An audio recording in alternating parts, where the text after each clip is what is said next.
welcome back to Comic Frontline, everybody. I am Brant Fowler, aka the Gonzogoose, back with you for another review. This time we're heading over to Marvel, talking about Weapon X, issue number 3. And I hope you guys don't mind me reviewing this. I know Mike Spider-Slayer reviewed the first 2 issues, but I asked if I could review this issue this month or this week or whatever. I don't remember if it's every other week, right? It's so hard to keep track. But anyway, this issue is written by Greg Pak with pencils by Greg Land and Ibrahim Robertson, inks by Jay Leiston and Ibrahim Robertson, colors by Frank D'Armata, letters by VC's Joe Caramagna. And if you haven't been following this book, basically the premise is somebody is hunting certain specific mutants that were involved with the Weapon X project. They're hunting specifically Old Man Logan and Sabretooth, but as was revealed in previous issues, they've also already grabbed Warpath and Lady Deathstrike. And they've had these cyborgs that are completely adamantium, but they're imbued with the abilities of these mutants. They've got Sabretooth and Wolverine's, or Old Man Logan's DNA, as well as Lady Deathstrike's. They haven't incorporated Warpath's yet, but they have all those abilities, so they have the healing factors and the senses, and somehow they've gotten tissue samples and been able to do this. So that's where we're at. Is the first issue they were hunting both Sabretooth and Logan, and then the next issue, I think, is when we got revealed that they had Lady Deathstrike, and they were going after Warpath, and they finally got him. So that's where we pick up, where they're still on the trail of Logan and Sabretooth, and they're evading them. They duck into a diner because they're downwind and behind glass, and they're just having a meal and watching these guys try to find them, and they notice some things about them. They point out, which was kind of interesting to see how smart both Sabretooth and Logan were. They were like, they've been doing this for a while, so I mean, obviously they picked up. They're soldiers too. These guys were, you know, we know the history of these guys. They were soldiers in various wars and so on and so forth. So they're noting that, hey, these guys aren't flying in jets. You know, they got a lot more adamantium than us, so they can't fly commercial. They're renting cars. There's not a whole lot of them, so they must be, you know, pretty valuable, because, you know, maybe these guys aren't. They're you know, the people that are funding it don't have a whole lot of money. So if we take these two out, then, you know, maybe we can, you know, track them, find where, you know, where they're being manufactured, who's doing this, who's behind all this. So it's very interesting. Meanwhile, we jump to Domino, who we knew was going to be in the series, but she hasn't been introduced yet. So we jump to Domino, who's diving for treasure and using her probability powers to find doubloons and things like that in the ocean. That was pretty cool. And these two cyborgs come up on her, and, you know, of course they look human at first, and they're like, "Hey, die, mutant!" And they attack her, and of course she's fighting, and she's got this. She makes her own luck, basically. So she's, you know, she's like the opposite of Black Cat, who creates bad luck. She's creates good luck for herself. And, you know, if you've never read X-Force or, you know, previous stories with Domino, that's basically who she is. And she gives us a narration background of who she is, which was kind of cool. As a nice little recap of who exactly she is.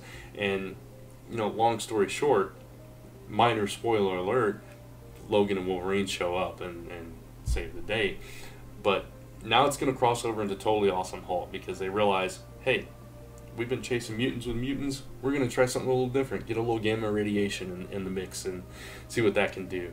I'm not sure how I feel about it crossing over into Totally Awesome Hulk, which is a book that I don't read. I've read one issue of in its entire run, and I think it's up to like issue 18 or something. So I'm not sure how I feel about that. I don't know. I'd rather it be self-contained within Weapon X. I mean, we're only 3 issues in, and already it's crossing over with another book, which is it's kind of annoying, especially when it's not even an X book. It's something else. So whatever, though. For this issue, though, in and of itself, without that, you know, little note that we're going into Hulk. I thought it was a fantastic issue. I think issue 1 was really good. It surprised me. Issue 2 kind of dipped down just a little bit, but then this issue picked it back up.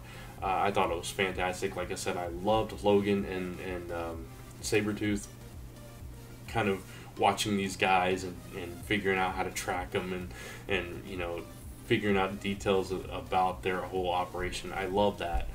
The way they evaded them, the way they were kind of detectives here. It was pretty cool seeing these two team up too. It was like old times anew. It was kind of neat. And Domino, just her diving and fighting and stuff, it was gorgeous. The artwork in this honestly was fantastic. I absolutely love the artwork in this. I know we've been hard on Greg Land on this channel. I've been hard on Greg Land before, but I think he's and again, he's working with Abraham Roberson here too, so I don't know who does what. If one of them does layouts and one of them does finishes, or how they're splitting up the art chores here, but I thought this was some of his best work in recent memory.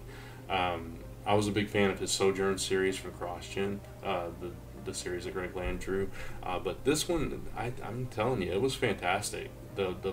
The layouts, the paneling, the dynamic action, it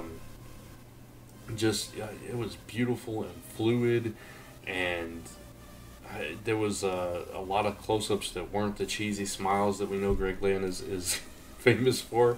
It was just like, I don't know, a lot of times they look like, what's the word I'm trying to look for, or I'm trying to find, I guess.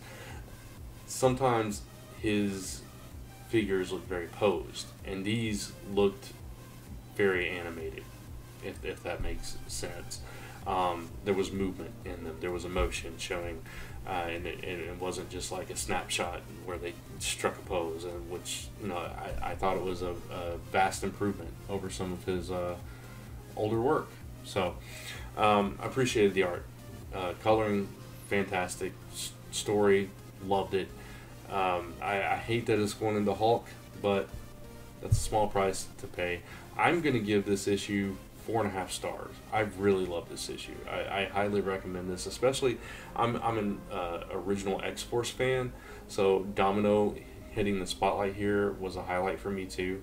So there you go, 4.5 stars for Weapon X #3. Looking forward to what comes next, and I hope you guys enjoyed it too. But let me know in the comments below what you thought of this issue, and if you like this review, please give it a thumbs up and subscribe to the channel if you haven't done so already. Check out all the other content here on Comic Frontline, and if you missed it, go check out our e-panel with Cullen Bunn talking about his entire career, regression, Sixth Gun, all kinds of stuff.